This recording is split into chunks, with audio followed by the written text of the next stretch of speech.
코로나19로 너무나 힘든 시대를 살아가고 있습니다. 우리의 당한 고난과 환난이 어떠한 하나님의 의도와 섭리 안에서 이렇게 당하고 있는지 우리 믿는 사람들은 말씀을 통해서 깨닫고 낮아지고 중보하는 자가 되게 하여 주시옵소서. 그리고 우리가 잘하는 것으로 높아진 마음들이 깨닫고 낮아져 하나님을 영화롭게 하고 사람들을 이롭게 하게 하여 주시옵소서. 감사드리며 예수 그리스도 이름으로 기도드리옵나이다. 아멘. 자, 오늘 제목이 깨달은 후에야 회복이 됩니다입니다. 왜 깨달아야 할까요? 제목에서처럼 우리가 회복되기 위해서 깨달아야 하는 걸까요? 회복되기 위해서도 깨달아야 하지만 먼저 왜 깨달아야 되는지 우리는 깨달아야 합니다. 그리고 무엇을 깨달아야 할까요? 그것도 깨달아야 합니다. 시편 49편 20절에 이런 말씀이 있어요. 사람은 존귀하나 사람은 참 존귀합니다. 그렇죠? 모든 짐승들보다 사람은 가장 존귀해요. 그래서 사람은 존귀하지만 깨닫지 못하면 멸망하는 짐승과 같다고 기록이 돼 있어요. 깨닫지 못하면 짐승보다 못합니다. 짐승도 자기 새끼를 지혜롭게 보호하잖아요. 예. 그리고 잠언 2장 14절에 이렇게 솔로몬이 얘기를 합니다. 깨닫는 지혜 그 우편에 장수가 있고 깨닫는 지혜 그 좌편에 부귀가 있다고 말합니다. 그리고 깨닫는 그 지혜에 평강이 있고 깨닫는 자는 복이 있다고 기록이 돼 있어요. 예. 그래서 하나님의 훈계를 귀담아 듣고 깨달으라고 잠언 말씀은 계속 충고하고 있습니다. 훈계를 싫어하는 사람은 짐승과 같다고 또한 기록이 돼 있어요. 깨달아야 우리는 견고해집니다. 사람이 성숙해진다는 얘기예요. 머리가 좋은 거하고 똑똑한 거하고 우리의 영혼이 성숙한 거하고는 달라요. IQ가 좋고 뛰어나도 정신은 어린아이같이 유치하기 짝이 없고 성숙하지 못한 사람들을 많이 봅니다. 우리는 하나님 안에서 우리의 영혼이 성숙해져야지 돼요. 예. 그런데 어떻게 해야 성숙해지냐면 깨달아야지 성숙해집니다. 깨달아야 견고해지고 깨달아야 평온해집니다. 같은 사건인데도 깨닫지 못하면 힘들어요. 근데 깨닫고 나면 힘들지 않을 수 있어요. 예. 그리고 깨달아야 회복이 됩니다. 자, 백종원의 골목식당이죠. 제가 백종원을 몇 번 재미있어서 보다가 속 터져서 안 봅니다. 왜냐하면 되게 희한해요. 백종원의 골목식당에서 백종원 씨를 왜 초청을 하죠? 가게가 망했기 때문에 초청하는 거예요. 잘하는 사람은 초청하지 않습니다. 그런데 희한한 것을 여러분들이 보죠. 듣습니까? 안 들어요. 여러분은 다를 것 같죠. 저와 여러분은 다를 것 같죠. 그게 우리 모습인 거예요. 왜 안 듣느냐. 실패했는데도 여전히 잘하고 있다고 생각하기 때문에 안 들어요. 자, 그래서 백종원 씨가 음식을 요리를 하고 그 실패한 사람이 요리를 하고 젊은 대학생들을 초청을 하죠. 그래서 어떤 게 맛있는지 딱지를 붙이라고 해요. 누구한테 다 붙입니까? 백종원 씨가 한 음식에 붙여요. 그런데도 안 듣는 사람이 있어요. 그쵸? 아주 그냥 속 터져서 텔레비를 끕니다. 왜 망했을까? 예, 안 들어서 망하는 거예요. 그리고 깨닫지 못해서 망하는 겁니다. 근데 겸허하게 그걸 받아들이는 사람이 있죠. 그때부터 새로운 시작인 거예요. 그렇기 때문에 우리는 깨달아야지 돼요. 그래서 깨달아야 회복이 됩니다. 그리고 더 중요한 건 깨달아야 우리는 구원을 얻습니다. 왜? 모든 구원은 하나님께로부터 나는 거예요. 하나님이 원하는 것을 깨달아야 구원을 얻습니다. 자, 26절 본문 말씀을 보겠습니다. 또 그들이 그 나무 뿌리, 지금 다니엘이 느부갓네살 왕에게 얘기하는 거예요. 또 그들이 그 나무 뿌리의 그루터기를 남겨두라 하였은즉 하나님이 다스리시는 줄을 왕이 깨달은 후에야 왕의 나라가 견고하리이다. 지금 그런 얘기를 하고 있어요. 예. 깨달은 후라야 우리가 견고해질 수 있다는 거. 뭐가 먼저죠? 깨닫는 게 먼저예요. 회복이 먼저가 아니에요. 그런데 우리는 기도합니다. 문제가 해결되게 해달라고. 상대방이 좀 변하게, 나 괴롭히는 저 사람 좀 변하게 해달라고. 그리고 실패한 그것이 회복되기를 기도합니다. 아니에요. 왜 실패했는지 깨달아야지 되고요. 우리는 문제 해결을 먼저 원하지만 하나님은 깨닫기를 원하세요. 예. 그렇기 때문에 하나님은 항상 먼저 경고하시고 계시하시고 우리가 실패하고 망하기 전에 반드시 하나님은 먼저 경고하시고 계시하십니다. 그리고 그 계시하신 것을 깨닫도록 하나님은 인도하세요. 근데 우리가 설마 하나님이 경고하신 것을 유념치 아니하고 그냥 간과하기 때문에 잊어버리기 때문이에요. 그러다가 일당하면 하나님이 경고하셨었구나 생각하게 되는 거예요. 자, 이방인 느부갓네살 왕에게도 하나님께서 먼저 경고하셨습니다. 어떻게 해요? 꿈과 환상으로. 바벨론 왕 느부갓네살이 모든 권세를 잃고 나중에 궁궐에서 쫓겨나지 않습니까? 정신이 이상해지는 거예요. 그러니까 왕의 직임을 다할 수가 없죠. 그래서 쫓겨납니다. 그래서 들에서 짐승과 같이 풀을 뜯어 먹으며 7년을 보내요. 그리고 나서 때가 차니 정신이 돌아오니 낮아지는 거예요.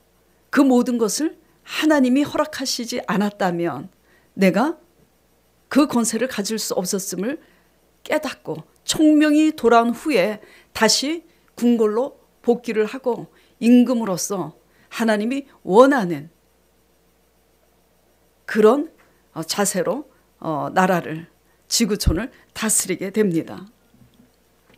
자, 바벨론 왕이 꿈을 꾸고 하나님의 계시를 받는데 그 꿈과 계시가 심상치 않아요. 그래서 번민을 하게 되죠. 정확히 깨달을 수는 없지만 뭔가 조짐이 심상치가 않아. 자기를 향하여 주신 꿈인 것 같은데 이 꿈이 뭔지 정확히 알 수 없으니까 다니엘을 부릅니다. 그래서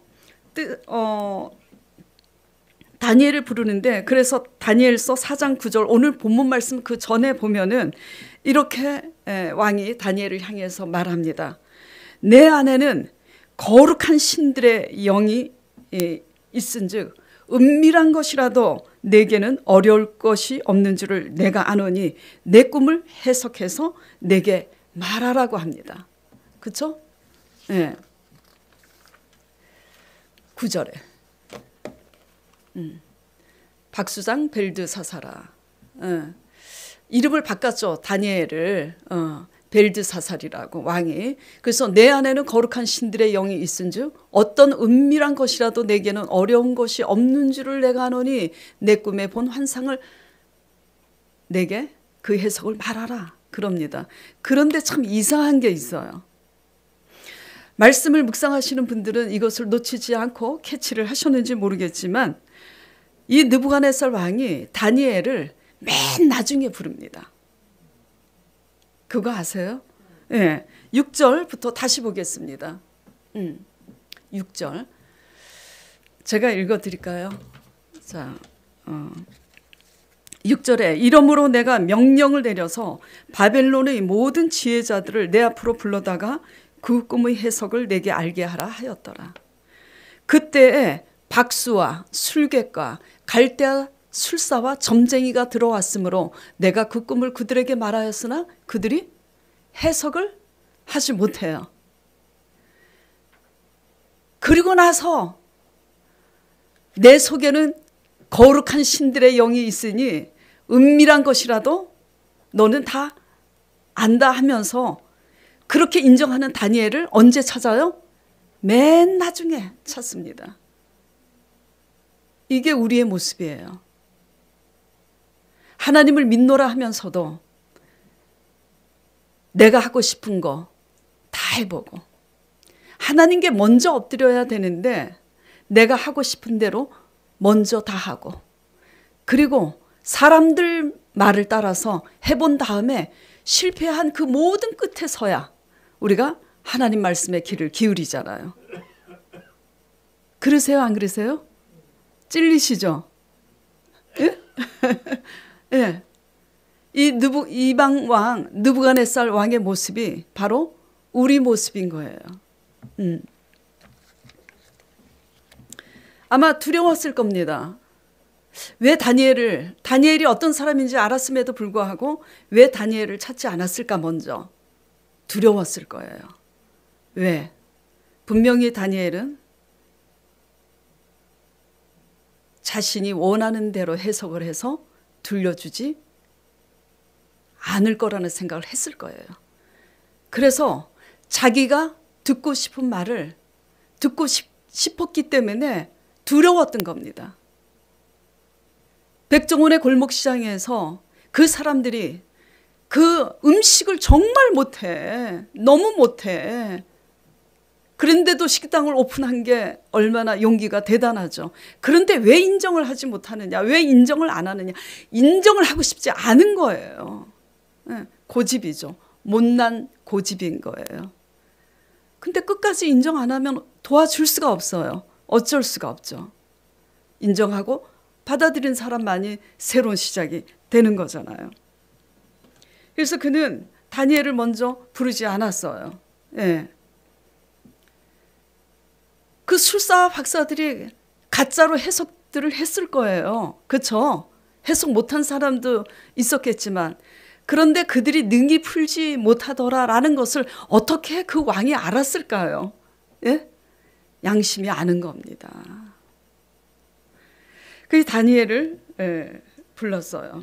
자, 오늘 이 본문 말씀 느부갓네살 왕, 바벨론 왕, 오늘날의 미국과 같죠. 그렇죠? 미국 트럼프 대통령과 같은 거예요. 왜? 이 역사를 보면서 우리는 무엇을 깨달아야 할까요? 이것을 보면서 가장 먼저 깨달아야 하는 것은 하나님께 먼저 물어야 한다는 것을 깨닫길 바랍니다. 예. 하나님을 경외하지 않는 똑똑한 사람에게 묻지 마시고 하나님께 먼저 묻길 바랍니다. 예. 그리고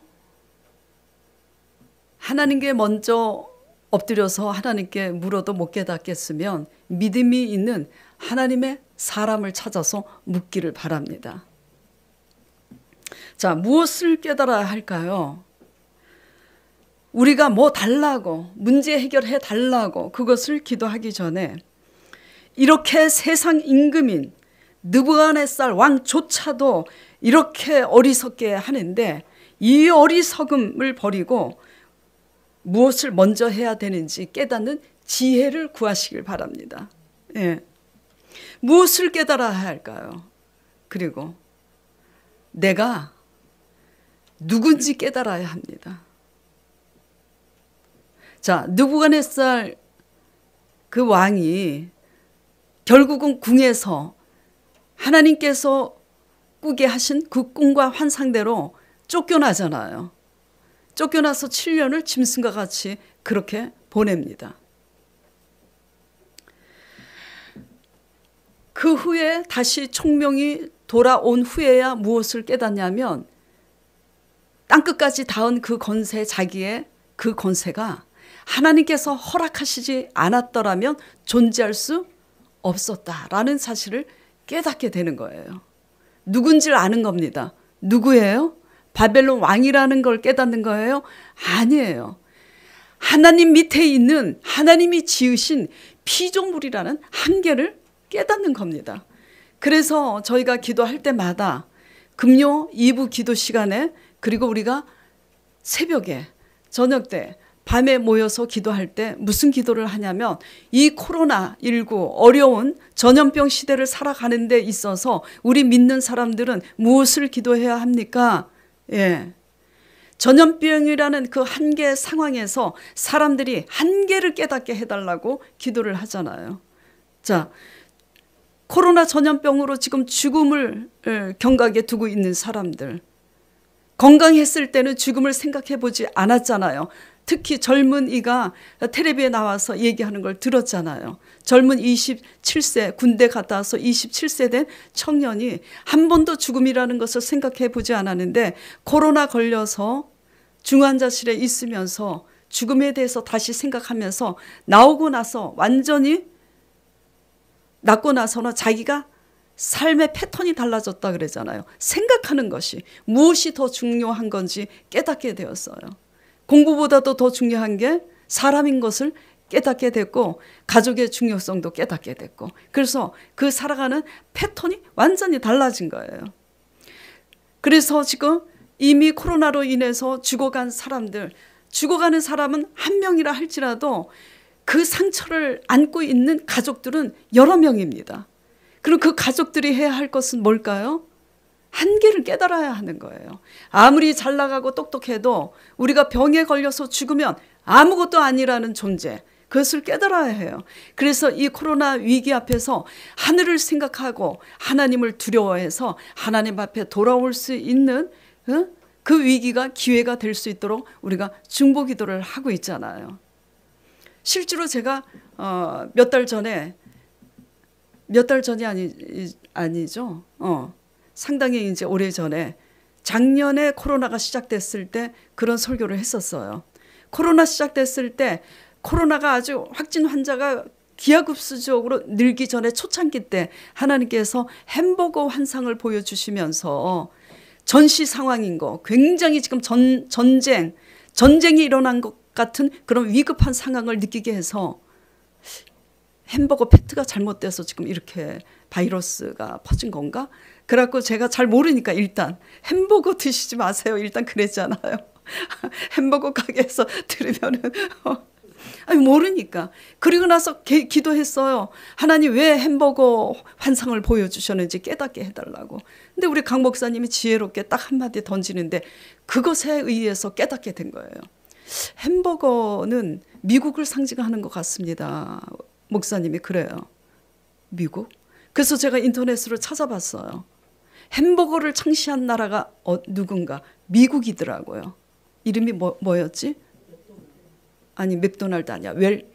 웰키스? 웬디스?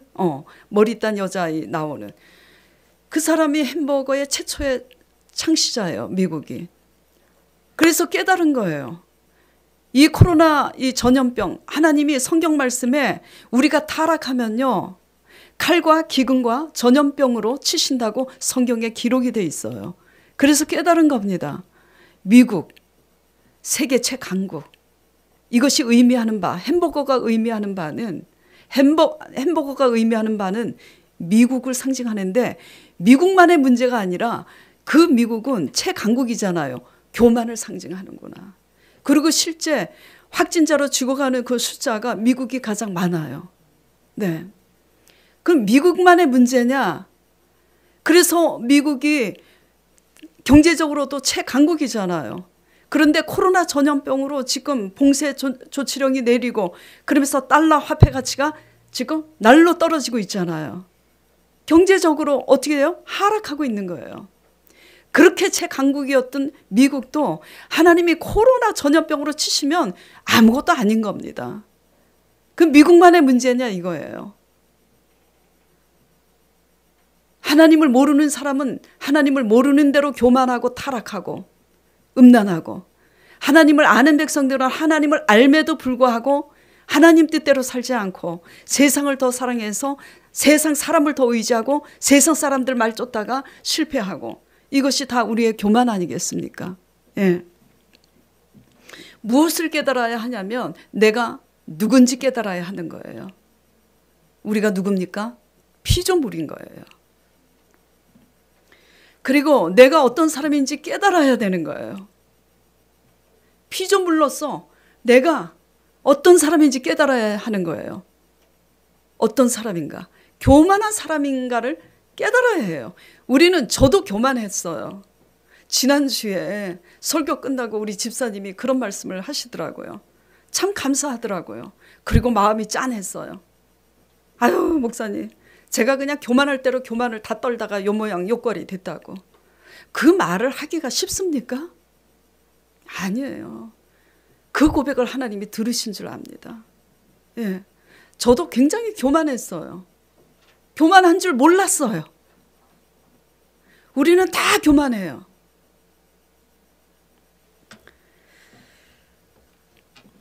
그래서 하나님은 우리의 교만을 낮추시기 위해서 이렇게 말씀하십니다.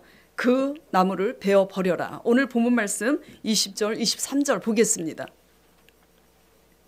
왕께서 보신 그 나무가 자라서 견고하여지고 그 높이는 하늘에 닿았으니 땅 끝에서도 보이겠고 그 잎사귀는 아름답고 그 열매는 많아서 만민의 먹을 것이 될 만하고 들짐승은 그 아래에 살며 공중에 나는 새는 그 가지에 깃들었나이다.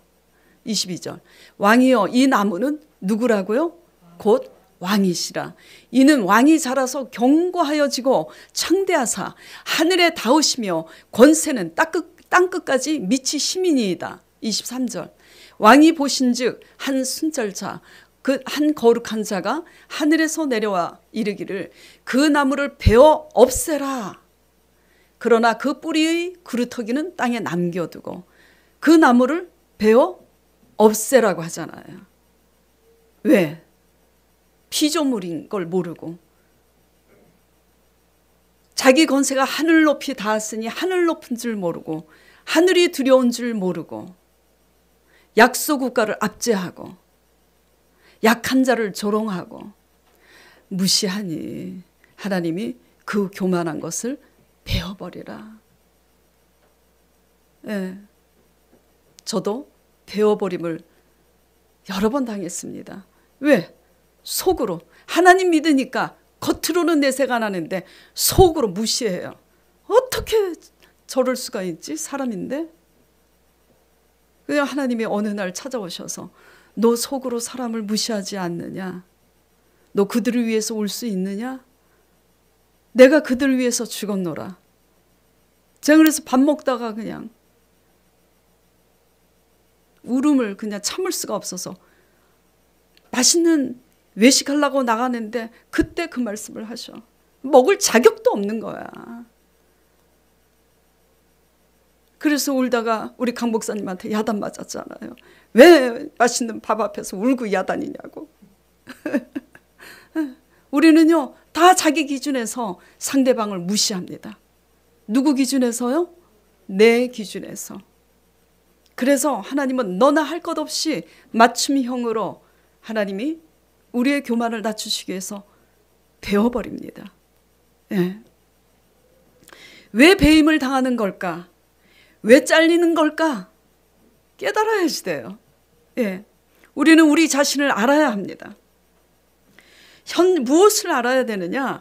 현재 처한 곳에서 내가 왜 실패했는지, 내가 왜 쫓겨났는지, 또 내가 해야 할 사명이 뭔지 깨달아야 하는 거예요. 그걸 잊으면 배임을 당하는 겁니다. 높은 자나 낮은 자나 하나님 앞에 다 피조물이에요. 높은 자나 낮은 자나 각자 자기가 할 사명이 있는 겁니다. 자, 피조물로서 높은 자는 높은 자로서, 가진 자는 가진 자로서 하나님 앞에 무엇을 어떻게 해야 되는지 깨달아야지 돼요. 이걸 못 깨달으면 가진 거 하루아침에 다 잃어버립니다.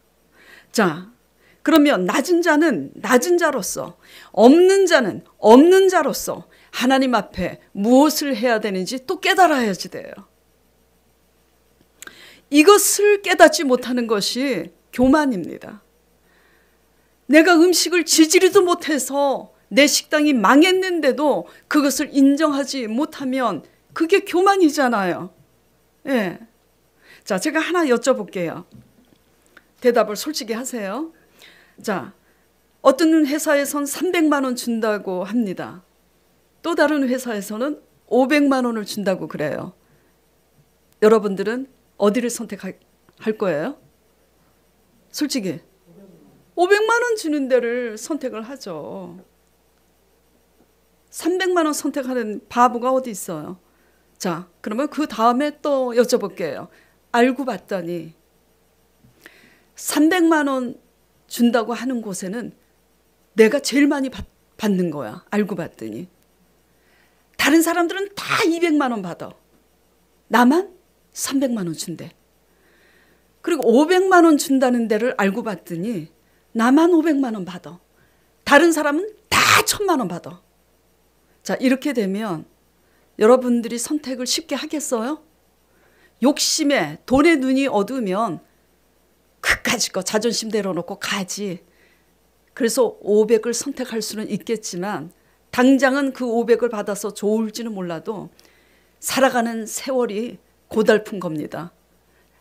상대적 비교 속에서 위축이 되고 비참하고 날마다 속이 상해요. 그래요, 안 그래요? 예, 그렇습니다.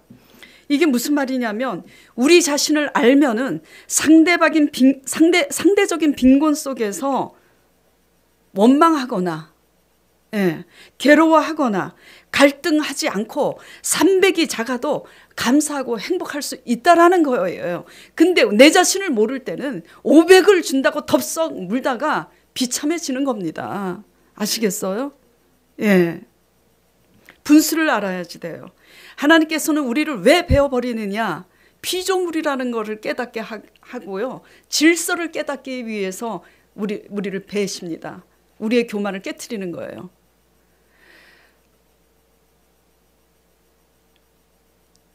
제가 개척 초창기에 지금 그렇게 말씀하신 분이 앉아 계세요. 달라지셨기 때문에 말씀드려요. 예. 초창기에 오셨는데 우리 강 목사님이 청바지 입고 티셔츠 입고 설교하니까 그거를 견딜 수가 없어요. 그래서 일일이 간섭을 하십니다. 그래서 제가 그랬어요. 마음에 들지 않으면 마음에 드는 교회를 찾아가시라고. 왜? 대통령이 우리 교회 와도 교회에 오면 대통령이 될 수 있어요? 될 수 없습니다. 대통령이 교회 왔을 때는 그저 하나님 앞에 작은 한 성도예요. 저도 담임 목사로서 설교를 하지만 하나님 앞에 지극히 작은 종에 불과합니다. 분수를 알아야지 돼요. 자, 치과에 갔습니다. 이빨 아파서. 그러면 입 벌리고 의사 시키는 대로 해야 되잖아요. 내가 회사 사장이라고. 그 치과 의사 마음에 안 든다고 내가 원하는 방식대로 휘두르고, 학교 가서 내가 돈 많은 사장이라고 학교 가서 그 선생님한테 휘젓고 함부로 하고, 이렇게 하면 배임을 당하는 거예요. 교회 안에서도 마찬가지입니다. 저 지키려고 그런 얘기가 하는 거 아니에요. 여러분들이 저보다 더 똑똑할 수 있어요. 더 나을 수 있어요. 또 강 목사님이 젊잖아요. 함부로 하지 마세요. 함부로 말씀하지 마세요. 하나님의 질서 앞에 배우길 바랍니다. 예, 굉장히 중요해요. 학교 가죠. 학교에 30, 40대 젊은 선생님들이 있죠. 그 젊은 선생님들 앞에 우리가 왜 쩔쩔매는 거죠? 내 자식을 맡겼기 때문에 쩔쩔매는 거예요. 근데 내가 잘 나가면 어떻게 합니까? 학교 선생님도 사람 같아 보이지 않는 거예요.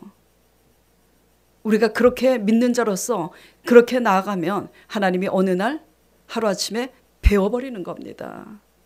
그래서 하나님께서 왜 베어버리냐? 교만을 깨닫고 낮아지게 하기 위해서 우리 큰 나무를 베어버리는 것을 잊지 마시기 바랍니다. 네.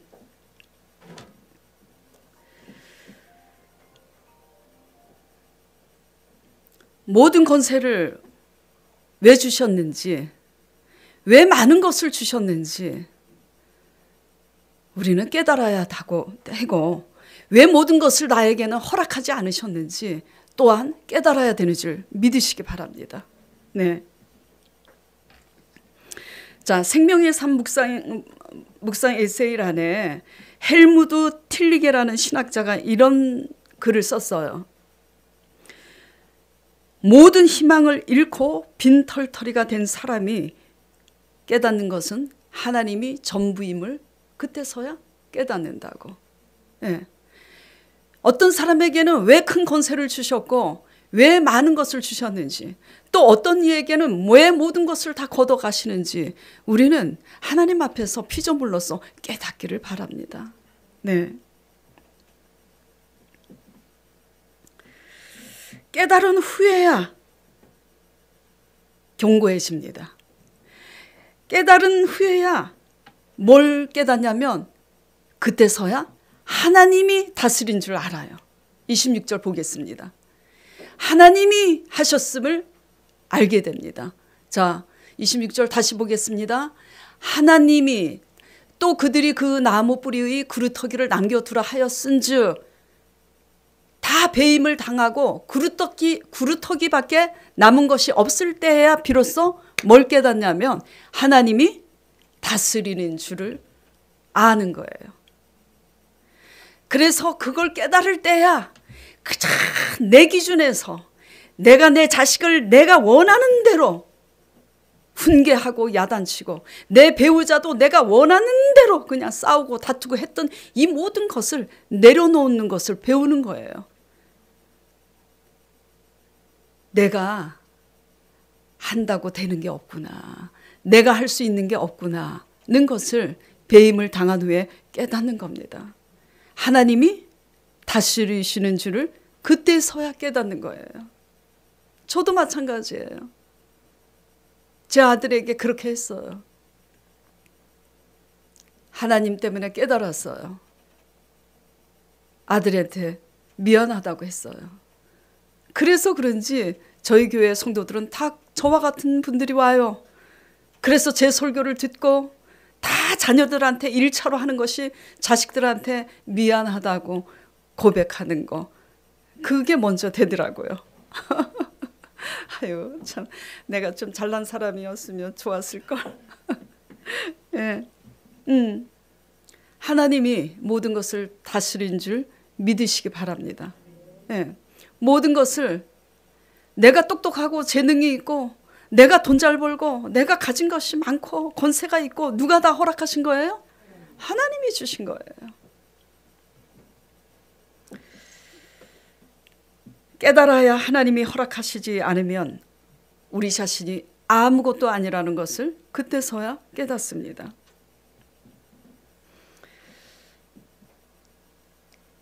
자, 그래서 이제 그래서가 아니라 그러면 우리가 이제 어떻게 해야 되느냐. 이제 깨달아야 지는데 깨닫기 위해서는 어떻게 해야 되느냐. 왜 그루터기를 남겨두셨을까? 우리는 생각해야지 돼요.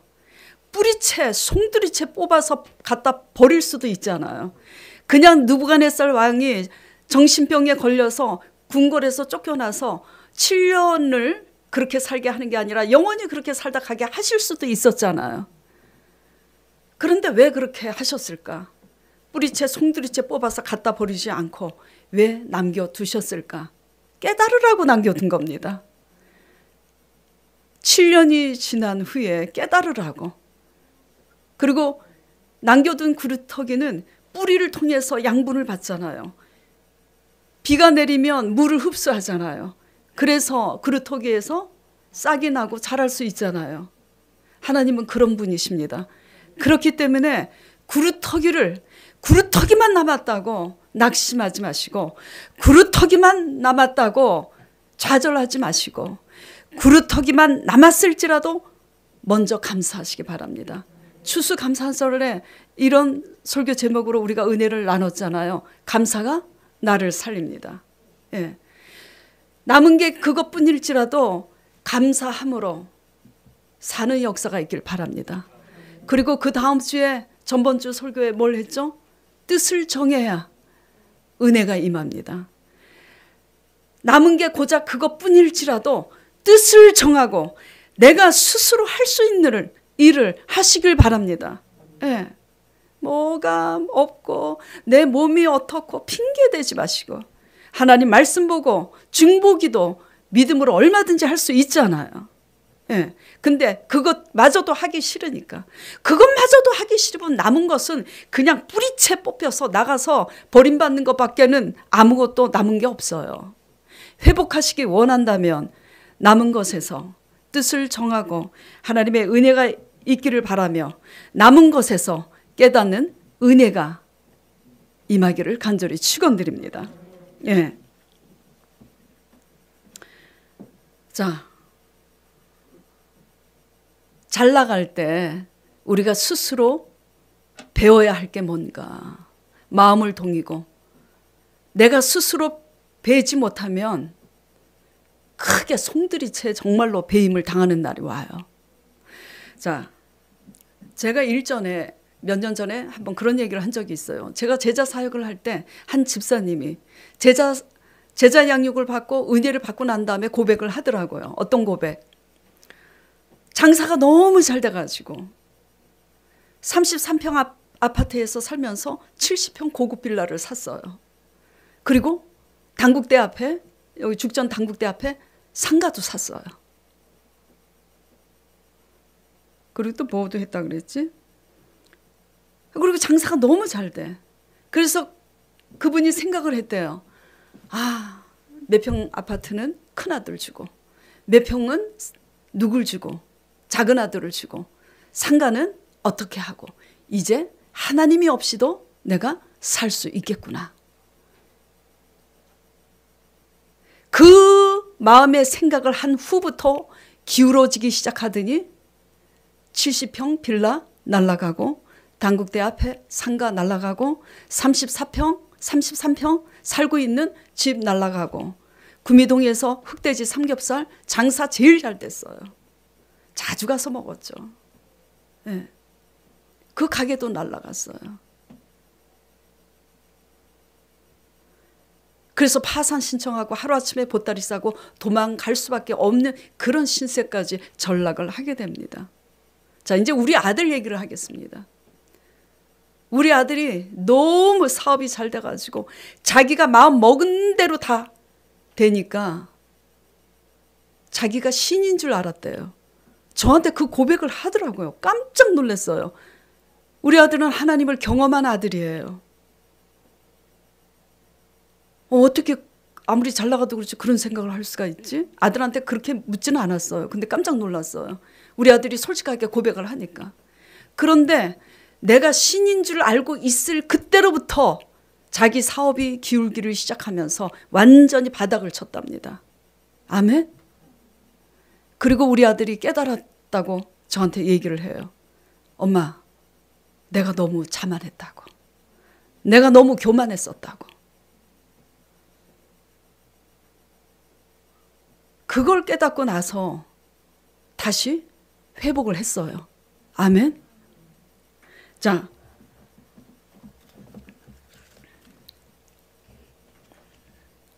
다니엘서 4장 36절 본문 다음 말씀인데 36절에 이 말씀이 있습니다. 그때에 내 총명이 내게로 돌아왔고 또 내 나라의 영광에 대하여도 내 위엄과 광명이 내게 돌아왔고 또 나의 모사들과 간원들이 내게 찾아오니 내가 내 나라에서 다시 세움을 받고 또 지극한 위세가 내게 더하였더라. 총명이 돌아왔기 때문이에요. 깨달았기 때문입니다. 무엇을 깨달았어요? 자, 다니엘서 4장 28절 33절까지 보겠습니다. 4장 28절에서 33절. 이 모든 일이 나 느부갓네살 왕에게 임하였느니라. 12달이 지난 후에 내가 바벨론 왕궁 지붕에서 거닐세. 나 왕이 말하여 이르되 이 큰 바벨론은 누가? 내가 능력과 권세로 건설하여 나의 도성으로 삼고 이것으로 내 위엄의 영광을 나타낸 것이 아니냐 하였더니 그때 이 말이 아직도 나 왕의 입에 있을 때 하늘에서 소리가 내려 이르되 느부갓네살 왕아 너에게 말하노니 나라의 왕위가 너에게서 떠났느니라. 너가 사람에게서 쫓겨나 들짐승과 함께 살면서 소처럼 풀을 먹을 것이요 이와 같이 7년을 지내고 지극히 높으신 이가 사람의 나라를 다스리며 자기의 뜻대로 그것을 누구에게 주시는 줄 알기까지 이르리라 하더라. 33절 바로 그때 이 일이 나 느부갓네살에게 응함으로 그 순간 그 말을 실제로 듣고 정신이 나가서 사람들에게 쫓겨나서 소처럼 풀을 뜯어 먹으며 그렇게 7년을 살았어요. 그래서 머리털이 독수리 털과 같이 자라고 손톱은 새발톱과 같이 되었더라 기록이 되어 있습니다. 그렇게 7년을 당하고 나서 이제 바벨론 왕이 무엇을 깨달았냐 말씀을 보겠습니다. 36절 37절 34절 35절 그 기한이 참에 나 느부갓네살이 하늘을 우러러 보았더니 내 총명이 다시 내게로 돌아온지라. 7년을 그렇게 보낼 거라 그랬잖아요. 7년을 지나고 나서 총명이 다시 돌아와서 자기 처지를 보니까 자기가 정신이 이상해지고 궁궐에서 쫓겨나 짐승과 같은 물고를 하고 있는 거예요. 그렇게 살고 있는 거예요. 그때서야 다시 그 총명으로 이에 내가 지극히 높으신 이에게 감사하며 영생하시는 이를 찬양하고 경배하였나니 그 권세는 영원한 권세요 그 나라는 대대 이르리로다. 자기가 피조물인 것을 그때야 깨달은 겁니다.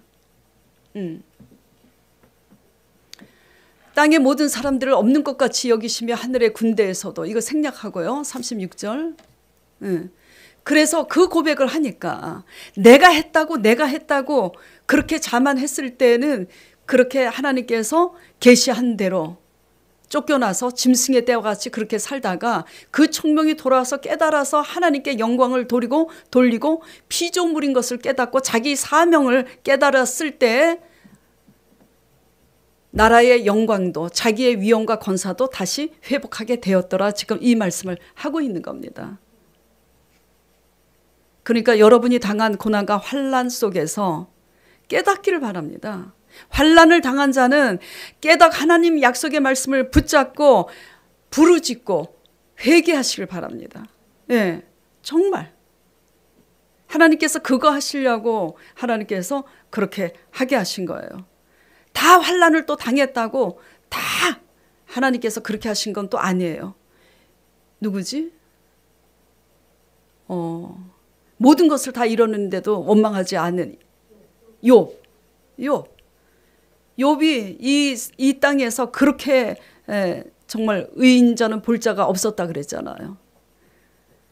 그러니까 마귀가 시험을 하잖아요. 정말 이렇게까지 다 뺏어가는데도 원망하지 않는지 불평하지 않는지 하나님 시험해 보세요. 하나님이 허락을 합니다. 성숙한 사람은 환난을 당해도 감사하지만 성숙하지 않고 육적인 사람들은 환난 앞에 탐만합니다. 환경 탐만하고 그 환경이 저절로 언제나 돌아올까. 저절로 돌아오기만을 기다리고 아무것도 하지 않고 본인들이 하고 싶은 대로만 하고 시간만 보내요. 환난 날에 깨닫고 회개하시고 그래서 하나님을 영화롭게 하고 사람을 이롭게 하고 사람을 행복하게 하시는 여러분 되시길 바랍니다. 그래서 깨달으면 뭐가 달라지냐면 느부갓네살 왕처럼 달라진 집사님들처럼 고백이 달라지는 거예요. 예. 배임을 당했는데도 고백이 아직도 달라지지 않고 있다면 아직도 백종원의 골목시장에서 음식 잘못하고 망했는데도 아직도 깨닫지 못하는 사람하고 똑같은 거예요. 예. 깨닫지 못한 사람은 날마다 변명만 합니다. 깨달은 사람은 고백이 달라져요. 깨닫는 은혜가 저와 여러분에게 임하기를 간절히 축원드립니다. 자, 오늘 말씀을 생각하면서 잠깐 기도드리겠습니다.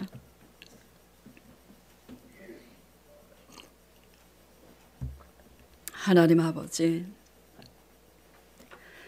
사람은 존귀하나 깨닫지 못하면 멸망하는 짐승이라고 하였습니다. 우리는요, 우리가 잘 나갈 때는 내가 똑똑하고 내가 잘나서 형통하게 잘 되는 줄 압니다. 그래서 내가 잘할 수 있는 그것으로 그것을 잘 하지 못하는 사람들을 비방하고 비난하고 속으로 무시하고 교만합니다. 그러나 하나님께서는 그러한 우리의 의로는 하나님의 의를 이루지 못하기 때문에 어느 날 각자 맞춤형으로 아버지 우리 큰 나무 자신 있어 하는 그것들을 하나님께서 꺾으셔서 낮아지게 하심으로 말미암아 하나님의 의를 이루게 합니다. 비로소 낮아져서 하나님의 의를 이룰 때야 사람을 행복하게 하고 사람을 편하게 합니다. 주님, 우리의 당한 고난과 어려움 속에서 환경과 상황을 탓하기보다는 하나님의 의도와 섭리 안에서 깨닫는 은혜가 있을 수 있도록 주님 축복하여 주시옵시고, 깨닫고 마음을 변화를 받아 고백이 달라지게 하여 주시옵시고, 그 고백을 따라서 우리의 자세와 태도가 달라지게 하여 주시옵시고, 그리하여 견고해져서 회복이 있게 주님 축복하여 주시옵소서. 감사드리며 예수 그리스도 이름으로 간절히 기도드렸사옵나이다.